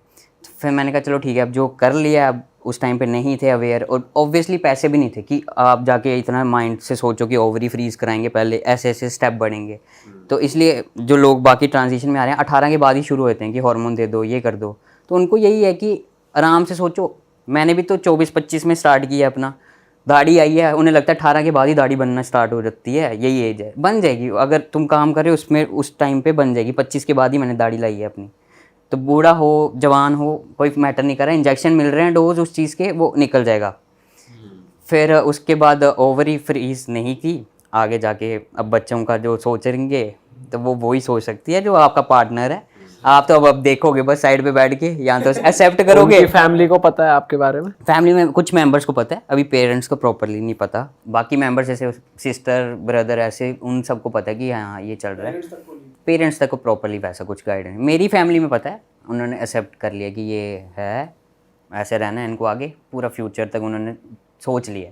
अब देखते हैं कब तक चलता है रिलेशन, क्या पता बीच में ही ना हो जाए कुछ, पर ठीक है अपनी साइड से लॉयल वैसा है। बढ़िया भाई। ऑसम भाई, बहुत मज़ा आया आपसे बात करके। एंड जितनी ओपन तरीके से आपने बात करी, बहुत ज़्यादा करेज चाहिए होता है। आपने खुद अपनी जर्नी इंस्टाग्राम पे भी दिखाई है, और सब वीडियोस और फोटोज़ आप डाल ही रहे हो, खुल के सारे टॉपिक्स पे बात कर रहे हो, किसी भी बात करने में आप हिचकिचाए नहीं, बहुत करेज लगता है। एंड हमारी तरफ से तो बेस्ट विशेज़ हैं ही आपकी आगे फ्यूचर के लिए, जो भी आप चाहते हो सब आपको मिले। एंड ऑडियंस से भी यही कहेंगे कि अगर आपको कोई भी हेल्प चाहिए जिसमें टीजे आपकी हेल्प कर सकते हैं, आप इनको इंस्टाग्राम पे रीच आउट कर सकते हो। इनका इंस्टाग्राम स्क्रीन पे भी फ्लैश हो रहा था, डिस्क्रिप्शन में भी लिंक है। आप कोई भी क्वेरी हो, क्वेश्चन हो, आप पूछ सकते हो। और ज़रूर यार किसी को भी इंस्टाग्राम या कहीं पे ट्रोल करने से पहले एक बार ज़रूर सोच लो कि उसको वो कैसे इम्पैक्ट कर सकता है, कैसे हिट कर सकता है। सबको अपनी लाइफ अपने तरीके से जीने का हक है। एंड आप कुछ कहना चाहते हो जाते जाते ब्रदर? बस थैंक यू सो मच मेरे को इनवाइट करने के लिए और जनता के सामने लाने के लिए। मैंने काफ़ी इन्जॉय किया पॉडकास्ट में आके। रैप अप करते हैं। Thank you so much. And मिलते हैं दोस्तों हम नए पॉडकास्ट में। टिल देन अपना ध्यान रखिए। Bye bye, take care, see you. चलो जी, बाय बाय। बाय।